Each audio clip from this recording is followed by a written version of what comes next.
एका ट्रान्सपोर्टरला त्याच्या मित्राचा कॉल आला होता. तो म्हणाला, तू जीएसटी का पे करतोयस? तुझे कस्टमर तुझ्या बिहाफमध्ये जीएसटी पे करू शकतात. ट्रान्सपोर्टरला माहित होतं की हे जे बोलतोय ते बाकीच्या ट्रान्सपोर्टर बद्दल, जे करतात ज्या केसमध्ये रिव्हर्स चार्ज म्हणून कस्टमर जीएसटी जमा करतात. जेव्हा पण ट्रान्सपोर्टर सर्व्हिस देतात, कस्टमर 5% जीएसटी पे करतात, पण हा ट्रान्सपोर्टर 12% जीएसटी चार्ज करत होता फॉरवर्ड चार्जमध्ये. त्याने त्याच्या मित्राचे ऐकले आणि त्याने रिव्हर्स चार्ज ऑप्ट केलं. पण एक सर्वात महत्त्वाचा प्रश्न विचारायचा तो विसरून गेला, की त्याच्याकडे जे इनपुट शिल्लक आहे, जे होऊ शकतं त्याने ऑफिस रेंट भरला असेल किंवा व्हेकल मेंटेनन्स किंवा ट्रक खरेदी केले असतील, ज्याच्यावर जीएसटी लागून आला होता, त्याचा बॅलन्स असेल.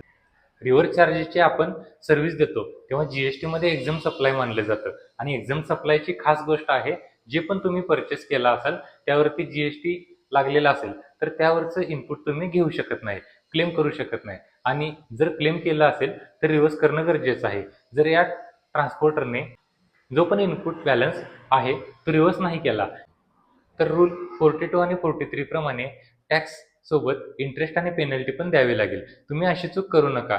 तुम्हाला जर कोणती पण स्कीम अशी ऑप्टिंग करायची असेल तर त्याचा पूर्ण अभ्यास करा किंवा तुमच्या कन्सल्टंटकडून समजून घ्या.